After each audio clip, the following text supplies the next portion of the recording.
ये बैकुंठ धाम के शमशान को ढकने के लिए पूरी तैयारी चल रही है। लाशें बिछी हुई हैं, लाशें जल रही हैं बैकुंठ धाम पर। प्रदेश के कानून मंत्री जी को चिट्ठी लिखनी पड़ी। एम्बुलेंस के लिए रोते रहे कि कैसे इस बीमारी की भयावहता को छिपाया जाए। कल शमशान में लाशों के जलने की तस्वीरें आई। मुख्यमंत्री कोरोना पॉजिटिव है, मेरी संवेदना है उनके प्रति, लेकिन तब मुख्यमंत्री जी आपने हम लोगों की बात नहीं सुनी। आपकी भी रिपोर्ट कोरोना पॉजिटिव आ गई। लगभग 300 संक्रमित कर्मचारी चुनाव की ड्यूटी में हैं। इस देश की जनता के साथ, उनके जीवन के साथ खिलवाड़ कर रही है। लोगों की चिता बिछी हुई है। बड़े बड़े पूंजीपतियों ने हजारों करोड़ रुपए उसमें दिया।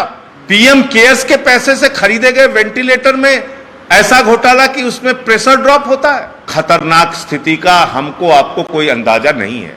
खुद चुनावी रैली कर रहे हैं, आपकी लाशें जल रही हैं। लाशें जलाने के लिए भी घंटों इंतजार, जांच कराने के लिए भी घंटों इंतजार, बेड पाने के लिए भी घंटों इंतजार।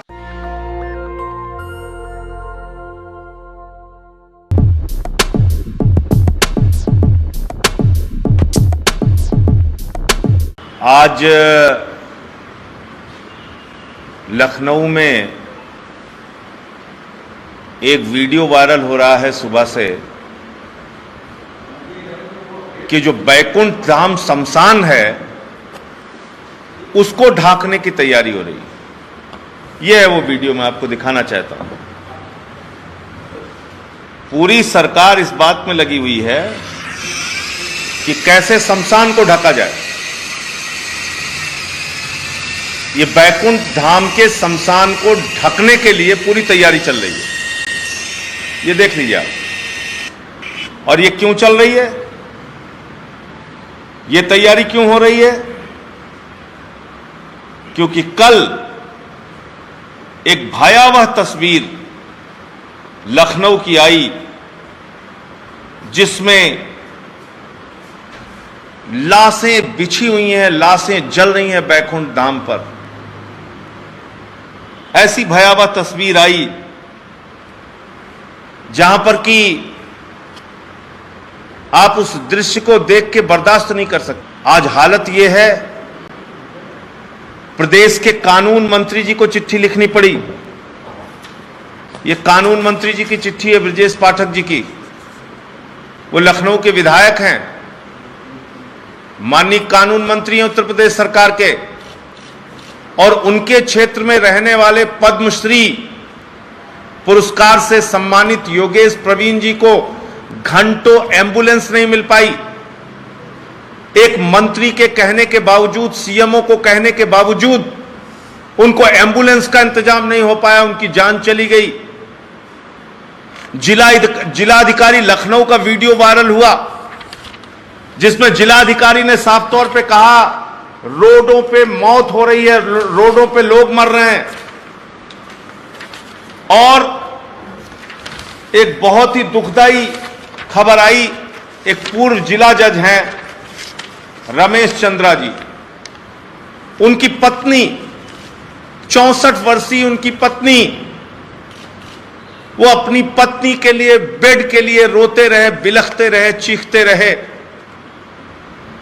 एम्बुलेंस के लिए रोते रहे, इलाज के लिए रोते रहे, और उनकी पत्नी की मृत्यु हो गई।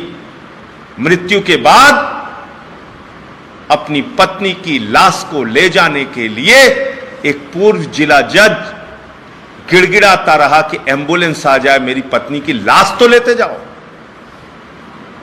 यह हालत है लखनऊ की। लखनऊ के अंदर, उत्तर प्रदेश के अंदर आज पूरी कवायद और कोशिश इस बात की हो रही है कि कैसे इस बीमारी की भयावहता को छिपाया जाए, कैसे कोरोना के संक्रमण की रिपोर्ट को दबाया जाए, कैसे हॉस्पिटल में बेड नहीं मिल रही इस खबर को अब बाहर न निकलने दिया जाए, कैसे डीएम ने कह दिया कि रोड पर लोगों की जान जा रही है, उसके खिलाफ जांच करो। लखनऊ के सांसद, बगल के मोहनलालगंज के कौशल किशोर जी ने चिट्ठी लिखी। उन्होंने कहा कि लखनऊ की हालत चिंताजनक है, इस पर ध्यान दीजिए। आपकी पार्टी के नेता, आपकी पार्टी के लोग, आपकी पार्टी के जिम्मेदार मंत्री सरकार के जिम्मेदार मंत्री चिट्ठी लिख रहे हैं सरकार को, उत्तर प्रदेश के मुख्यमंत्री को, उत्तर प्रदेश के मुख्यमंत्री से अपील कर रहे हैं। लेकिन इस भयावह स्थिति से निपटेंगे कैसे, इस कोरोना की महामारी से लड़ेंगे कैसे, इसकी चिंता किए बगैर 7,343 लोगों की रिपोर्ट एक फोन नंबर पर निगेटिव दे दी जा रही है।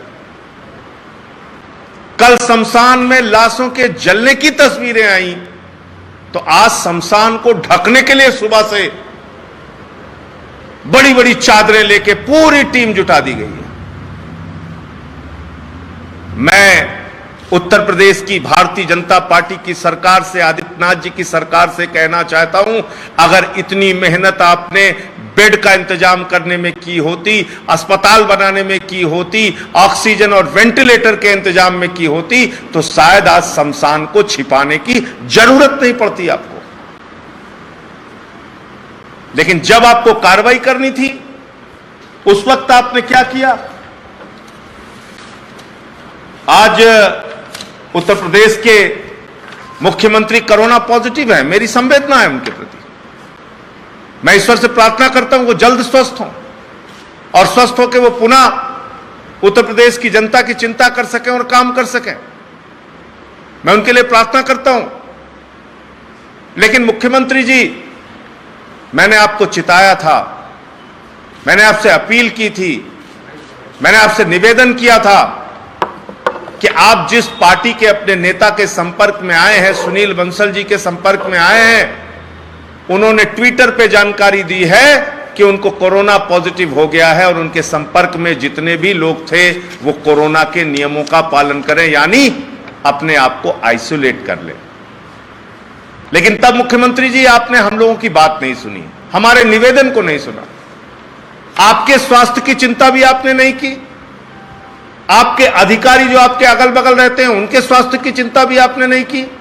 जिस हेलीकॉप्टर में आप गए उस क्रूज की चिंता नहीं की, उसमें काम करने वाले कर्मचारियों की चिंता नहीं की। जिस बंगाल की रैली में आप गए वहां के नेताओं की आपने चिंता नहीं की, वहां की जनता की चिंता आपने नहीं की। और अंत में क्या हुआ? आपकी भी रिपोर्ट कोरोना पॉजिटिव आ गई। तो मेरा आपसे निवेदन है मुख्यमंत्री जी, इस प्रकार की आपराधिक लापरवाही से बचिए और दूसरों के जीवन को भी बचाइए और खुद भी सुरक्षित रहिए, खुद भी स्वस्थ रहिए। मैं प्रार्थना करता हूं प्रभु से आप जल्दी स्वस्थ होकर आए। लेकिन इस प्रकार की परिस्थितियां और इस प्रकार की, अगर आज आप देखिए क्या हालत है, मैं आपको दिखा रहा हूं। ये कोरोना संक्रमित अधिकारी जो है वो चुनाव की ड्यूटी कर रहे हैं, और थोड़े बहुत नहीं, इनकी संख्या आप देखेंगे तो आप हैरान हो जाएंगे। लगभग 300 संक्रमित कर्मचारी हैं, लगभग 300 संक्रमित कर्मचारी चुनाव की ड्यूटी में हैं। तो ये आप कोरोना फैला रहे हैं या कोरोना रोक रहे हैं? कोरोना की रोकथाम के लिए कदम उठा रहे हैं या कोरोना को बढ़ाने के लिए कदम उठा रहे हैं? कोरोना को फैलाने के लिए कदम उठा रहे हैं? कोरोना का प्रसार करने के लिए कदम उठा रहे हैं? और अपनी हर लापरवाही पर, हर गुनाह पर, हर आपराधिक लापरवाही पे अगर सरकार यह सोचती है कि बार बार पर्दा डालने से काम चल जाएगा, तो इससे काम होने वाला नहीं। इससे लोगों का जीवन तो जा सकता है, हो सकता है कुछ दिनों के लिए आप इस महामारी को छिपा भी लें,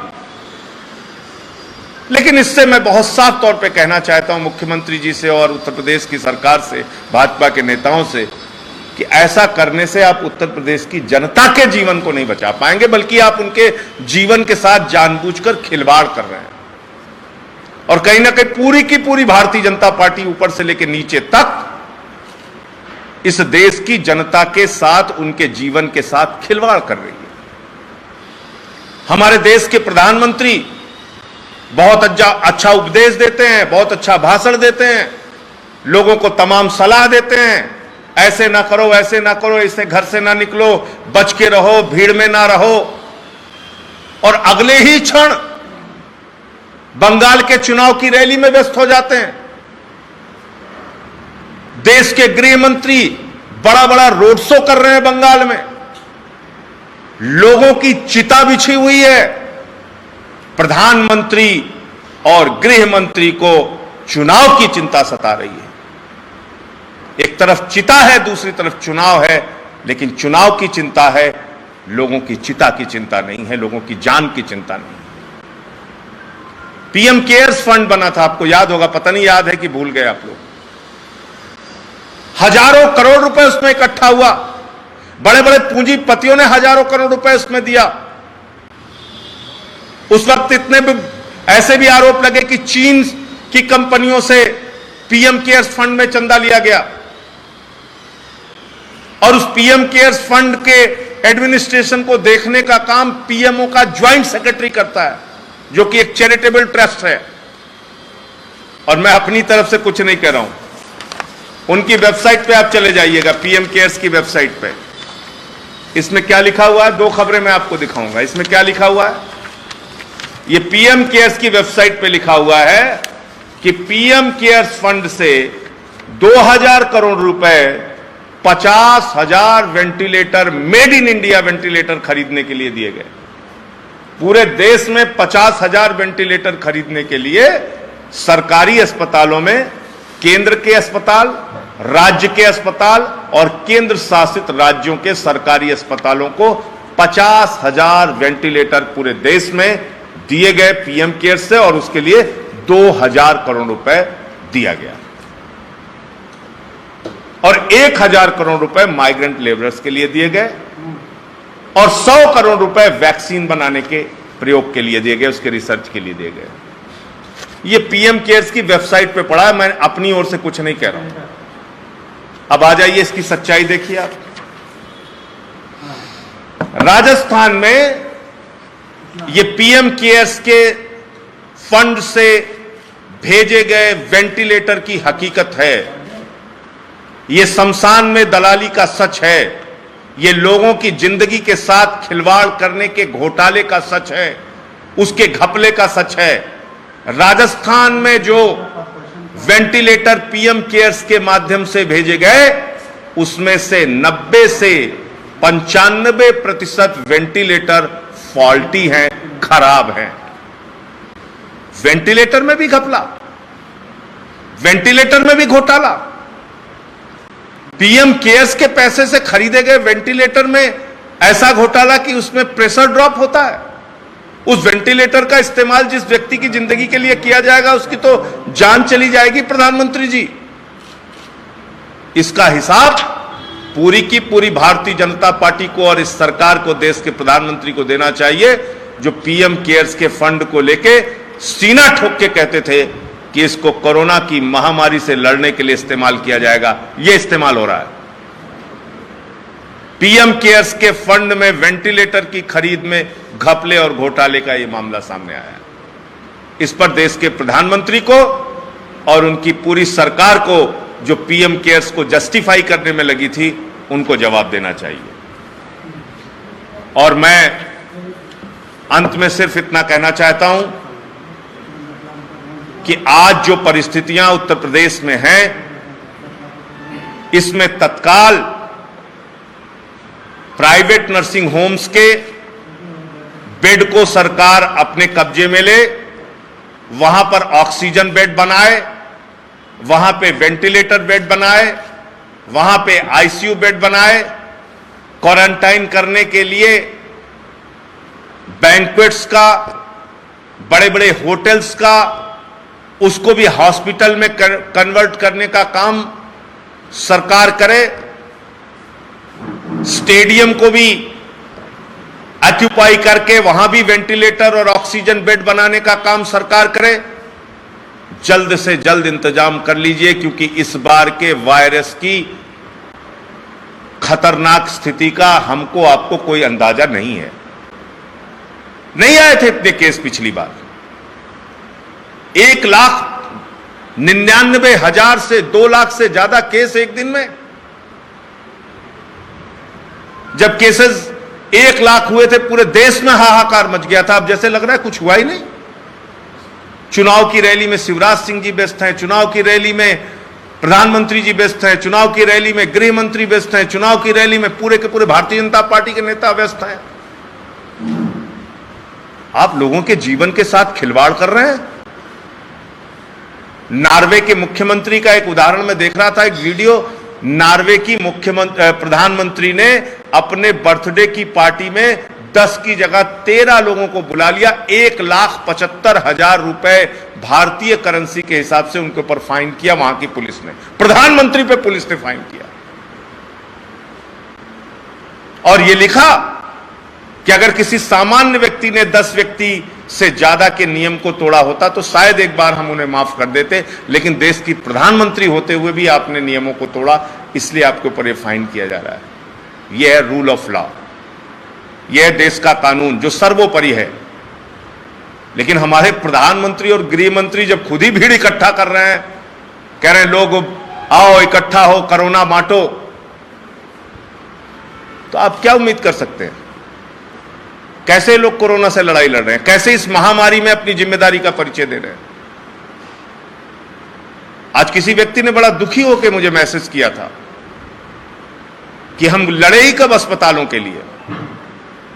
हम तो मंदिर और मस्जिद के लिए लड़ते रहे, हम कब लड़े अस्पताल बनाने के लिए? उस मैसेज ने मुझे झकझोरा उस व्यक्ति के कि बात तो कहीं ना कहीं सही है। ये मंदिर मस्जिद जाति धर्म इनके झगड़ों में ही हमको उलझाए रखा है इन पॉलिटिशियंस ने, ये नफरत की राजनीति करने वाले लोगों ने। खुद चुनावी रैली कर रहे हैं, आपकी लाशें जल रही हैं। लाशें जलाने के लिए भी घंटों इंतजार, जांच कराने के लिए भी घंटों इंतजार, बेड पाने के लिए भी घंटों इंतजार। तो अभी भी वक्त है, उत्तर प्रदेश की सरकार को जाग जाना चाहिए और जल्द से जल्द युद्ध स्तर पे अपनी ओर से एक एक अधिकारी कर्मचारी और जनता भी उसमें आपका सहयोग करेगी। पिछली बार भी जनता ने सहयोग किया था इतनी बड़ी महामारी के दौरान, उससे निपटने के लिए, चाहे वो तमाम भोजन के स्टॉल चलाने की जरूरत हो, मास्क और सैनिटाइजर देने की जरूरत हो, सब कुछ किया था लोगों ने। उनका भी सहयोग लीजिए, लेकिन कुछ चिंता करते हुए नजर आइए। आप तो आंकड़े छिपाने में लगे हुए हैं, आपकी तो पूरी सरकार आंकड़े छिपाने में लगी हुई है। ये कैसा मजाक है? आंकड़े छिपा के आप इस बीमारी से कैसे लड़ पाएंगे? इस संक्रमण को पहचान कैसे पाएंगे? इसकी भयावहता को कैसे पहचान पाएंगे? मैं आम आदमी पार्टी के एक एक कार्यकर्ता से अपील करता हूं, अपने आसपास हर जिले के अंदर मास्क बांटने का काम, सैनिटाइजर बांटने का काम और एक अभियान पूरे उत्तर प्रदेश में हम लोग शुरू करेंगे, जिसमें लोगों की अधिक से अधिक क्या मदद हो सकती है, इसके लिए हम अपनी सभी जिला इकाइयों को आज से निर्देश दे रहे हैं कि आप लोग मुस्तैद रहिए, लोगों की मदद कीजिए। हॉस्पिटल में, नर्सिंग होम में, जहां भी जिसको एडमिट कराने की जरूरत पड़ती है उनकी मदद कीजिए। इसमें सिर्फ हम लोग मूक दर्शक बन के अपनी भूमिका नहीं निभा सकते, बल्कि इसमें खुद से जो हमें कर सकते हैं वो करना चाहिए। धन्यवाद। आप लोगों का कोई सवाल हो तो पूछ। नेशनल दस्तक की आपसे गुजारिश है कि अगर इसको बचाना चाहते हैं तो नेशनल दस्तक को सब्सक्राइब करने के लिए रेड कलर के सब्सक्राइब बटन को दबाएं, फिर बेल आइकन की घंटी दबाएं। नेशनल दस्तक को बचाने के लिए बहुत जरूरी है कि हर खबर को शेयर करें, लाइक करें, कमेंट जरूर करें।